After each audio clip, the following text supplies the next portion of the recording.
Hi there, my name is Danni and I'm the host of the podcast, What Are You Going to Do With That? In addition to the podcast, we now also have a YouTube channel where we're uploading a series of videos in which we summarize the tips and advice that we have gotten from our podcast guests so far. This particular video will be about studying abroad. And if you want to get notifications about future videos and the topics we'll talk about, please subscribe to our YouTube channel. And while you're at it, you're also invited to subscribe to the podcast itself and to interact with us on our social media channels. So check it out and see you there. This video is about studying abroad. So we've had quite a few guests on our podcast, even close to half of them who have relocated in order for them to do their PhD or postdoc. So these early career researchers, or ECRs, definitely had this recurring topic of how to fit in or what was difficult about doing that. So to tackle this particular topic, we have asked 4 of our friends who are academic YouTubers to tell us about their experience of studying abroad. And we're going to show you all of them here on the screen.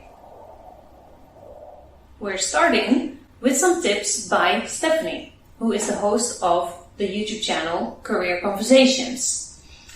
You'll find all the details below this video later, but stick with us to see what she has to say about when she moved for her studies to Switzerland. Let's check it out.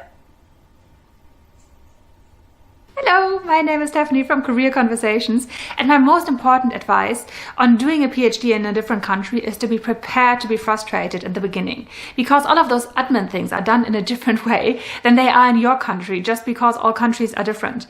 And when I arrived here in Switzerland, I thought I could just tick off all of those admin boxes like getting Wi-Fi, getting a phone contract, getting health insurance, etc. within the first few days, and then just focus on my research. And this was really not the case at all. And I also felt so guilty because I didn't want to look like a slob and wanted to start working hard from beginning on. And I've really been beating myself up about this. And actually my supervisor was super relaxed because she went through this already with other PhD candidates and was never a problem. So actually there's also not as much expectation that you're getting all of those admin things done immediately. So if you manage to relax, you save yourself a lot of energy. And if you're prepared for things to be frustrating in the beginning, then yes, your life will be a lot easier. And yes, I hope this was helpful. I hope the other advice in the video are also helpful. And check out my channel, Career Conversations on YouTube. I hope to see you there. Bye.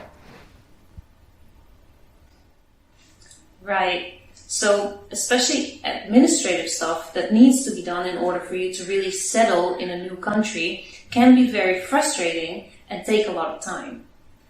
Keeping that in mind might help you to not set the bar too high for you right at the start, but that it's okay to take your time to adjust to this new place.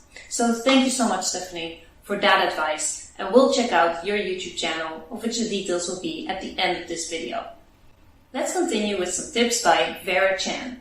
Vera is the host of the YouTube channel PhDCoffeeTime, and she has done her postdoc both in the US and in France. And she has some tips about how you can prepare before you actually get on the plane for that study abroad. Let's check it out.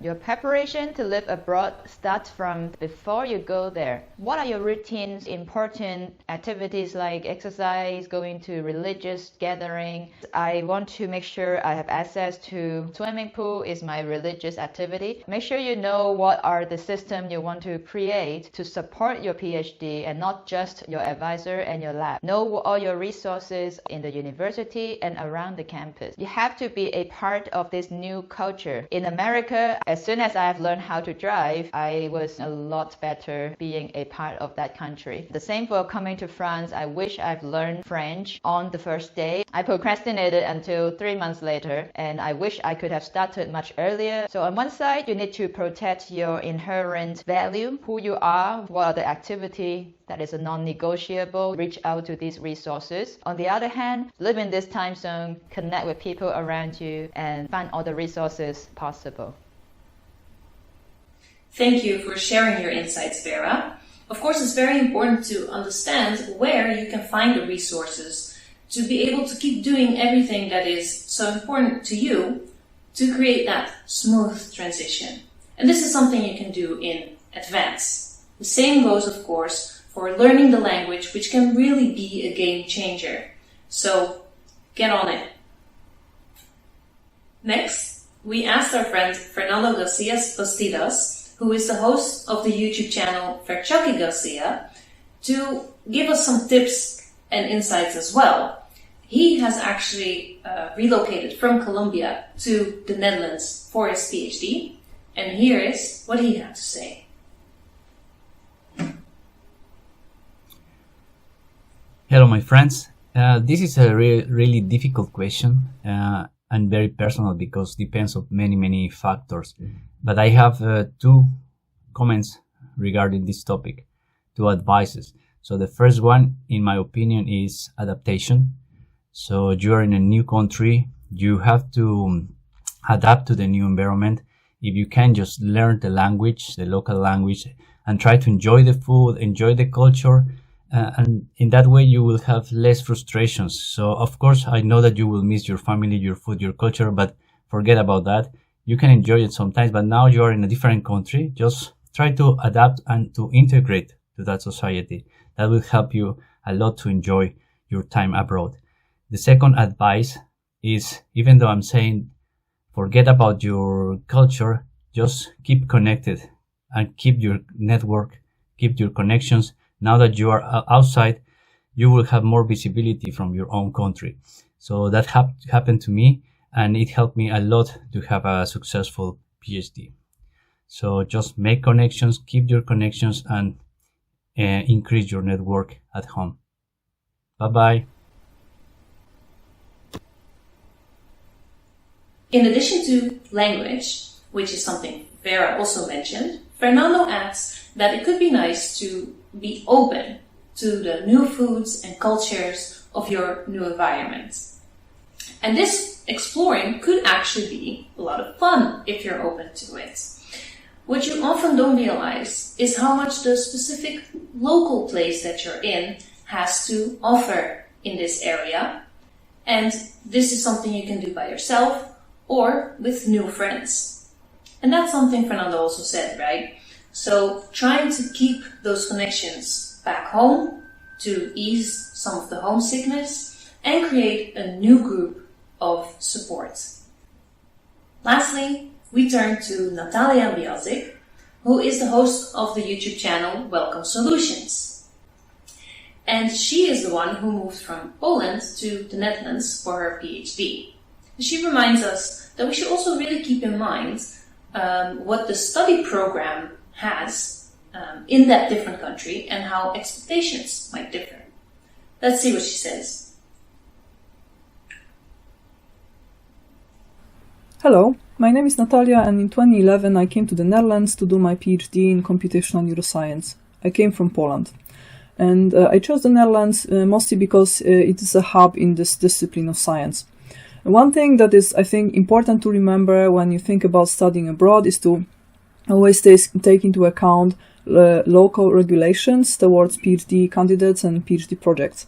For instance, two things to remember in the Netherlands is, first of all, the expectations towards PhD candidates are quite high here, and you're supposed to produce 4 submittable manuscripts during your PhD project.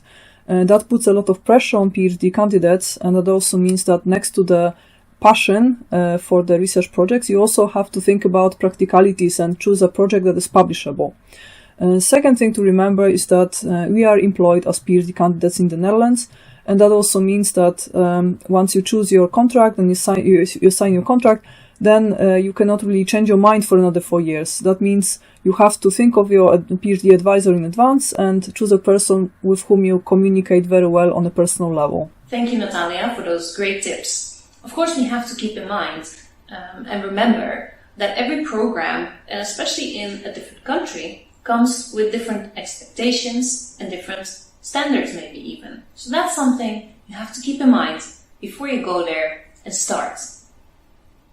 So doing a PhD or a postdoc abroad could be very challenging, especially in a time of pandemic as the one that we're in currently. It might have to take you really a bit out of your comfort zone if you're an introvert, because you might have to push a little bit to get to be outgoing and to be more social. That could really help to build that supportive system that any PhD student needs. And that's something that both Vera and Fernando already pointed out to us. So check out what the resources are of the institution that you're going to. For example, what are their sports facilities, or what are peer gatherings that are already existing and out there. A tip from myself is that I used to do a weekly pub quiz with a group of international students, and that was a lot of fun, so I can definitely recommend that. You might notice, especially in the start, that you're not 100% tuned in to the cultural differences of your new environment, and that might throw you off in the start. But let me tell you that it could be helpful if you try to go with the flow a little bit. Some guests on our podcast have mentioned that in some countries, people are considered very cold people, right? They might seem a bit more distant than you're used to from back home, or harder to connect with, while in other countries, there is no such thing as a personal space bubble, and people are used to calling their supervisors by their first name, while in the country that you're from, it could be that that would be very disrespectful. So don't be afraid to make small cultural mistakes. People do understand that you're still adjusting, and you will get the hang of it eventually. Then finally, I would like to ask you, have you any experience with studying abroad? Do you have any insights and tips that we haven't covered that you'd like to share with everyone? Then please comment below. And also, don't forget to subscribe to the YouTube channels and also follow our friends that are in this video, Vera, Fernando, Natalia, and Stefanie. All the details you can find below this video. And of course, don't forget to subscribe to our channel, to the podcast, and to interact with us on social media with the handle @whattodowiththat. We hope to hear from you soon.